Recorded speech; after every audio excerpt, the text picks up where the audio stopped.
Bonjour, dans cette vidéo qui s'adresse à des élèves de première, nous allons déterminer la fonction dérivée de la fonction inverse. Et pour cela, donc, on va faire ce petit exercice où f est la fonction inverse définie donc sur r étoile, c'est-à-dire r privé de 0 par f de x est égal à 1 sur x. Dans un premier temps, il va falloir montrer que pour tout a de r étoile et tout h de r étoile, f de a plus h moins f de a sur h est égal à moins 1 sur a facteur de a plus h. Et deuxièmement, il faudra justifier donc que la fonction f est bien dérivable en a, et ensuite déterminer l'expression de f' de a en fonction de a. Il est temps pour vous d'appuyer donc maintenant sur pause afin que vous ayez le temps de répondre à ces deux consignes, et simplement après, vous pourrez lire la suite de cette vidéo afin d'avoir une correction de cet exercice. Alors passons à la première consigne de cet exercice. Donc en fait, on va calculer le taux de variation entre les valeurs a et a plus h.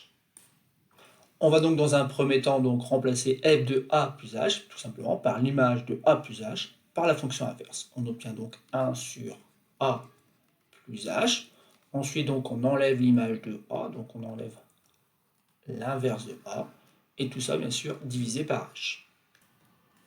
Ensuite, au numérateur, on a un calcul en écriture fractionnaire, et donc pour réaliser ce calcul, bien sûr, on va devoir mettre au même dénominateur. Et ce dénominateur commun n'a rien d'autre que le produit de a plus h par a.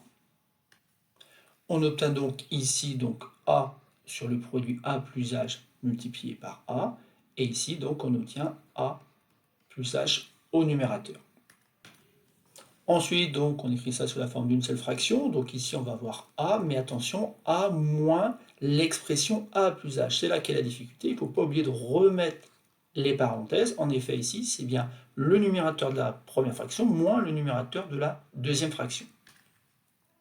Et du coup ici, donc, quand on va supprimer les parenthèses, ça va faire donc moins a, moins h, car les parenthèses sont précédées d'un signe moins.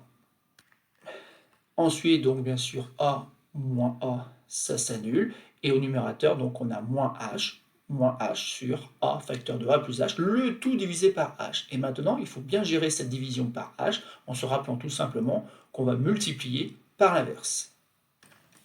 Alors l'inverse de qui? Bien sûr l'inverse de h, et donc on a moins h sur a facteur de a plus h, multiplié du coup par l'inverse de h, donc on dit 1 sur h. Et ainsi donc on obtient une nouvelle simplification, puisqu'en effet on peut simplifier par h, on peut simplifier par h, et on obtient du coup donc au numérateur moins 1 sur au dénominateur, donc a facteur de a plus h. C'est exactement ce qu'on devait trouver, donc on a réussi à répondre à la première consigne. Et donc maintenant, on va pouvoir répondre à la deuxième consigne, où il faut justifier que la fonction f est dérivable en a, et ensuite déterminer donc l'expression de f' de a en fonction de a. Ça veut dire quoi que f est dérivable en a? On va commencer par rappeler donc une définition. Si quand h tend vers 0, la quantité f de a plus h moins f de a sur h, donc le taux de variation entre les valeurs a et a plus h, c'est exactement ce qu'on a calculé ici, tend vers un nombre grand B, on dit que la fonction petit f est dérivable en a, et le nombre qu'on obtient, le nombre b, est appelé nombre dérivé de f en a. On note alors donc f' de a. Or ici, donc calculer la limite du taux de variation, ça revient à calculer la limite de moins 1 sur a facteur de a plus h lorsque h tend vers 0. Alors ici, quand h tend vers 0, il suffit simplement de voir que a plus h tend vers a. Autrement dit, se rapproche de a, est très proche de a.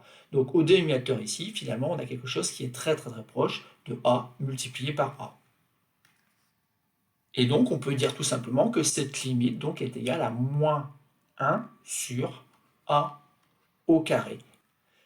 Et ce résultat-là est donc valable, quelle que soit la valeur de a, du moment que a, bien sûr, est différent de 0. On en déduit donc que f est dérivable en a, appartenant donc à r étoile, et en plus, f' de a, quelque part, on a une formule pour calculer donc ce nombre dérivé, et ce nombre dérivé s'obtient en faisant moins 1 sur a au carré. Alors, que dit cette formule? Elle dit tout simplement qu'on peut obtenir facilement le nombre dérivé pour la fonction inverse en utilisant donc cette formule qui dit qu'il faut prendre moins l'inverse de a au carré. Et donc, si on a besoin du nombre dérivé en 5 pour la fonction f, qui est ici la fonction inverse, donc ce nombre dérivé s'écrit f' de 5, et il n'y a plus besoin de calculer un taux de variation, on peut appliquer cette formule, et donc il nous reste à faire moins 1 sur 5 au carré, autrement dit, moins 1 25e. Et donc, s'il faut bien comprendre, c'est que maintenant, on a une formule pour déterminer donc, le nombre dérivé pour cette fonction inverse. Et donc, on va pouvoir, pour chaque valeur de a, donner le nombre dérivé. Autrement dit, on va pouvoir fabriquer ce qu'on va appeler donc la fonction dérivée.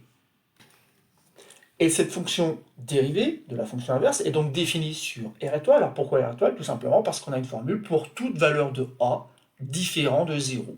Et l'expression de f' de x, eh bien, tout simplement est égale à moins 1 sur x au carré. Encore une fois, la fonction dérivée de la fonction inverse est donnée donc par à x, on fait correspondre moins 1 sur x au carré. Voilà, c'est tout pour cette petite vidéo. Il faut savoir qu'on pourra utiliser le même raisonnement pour déterminer les fonctions dérivées des fonctions usuelles que vous avez dans votre partie cours.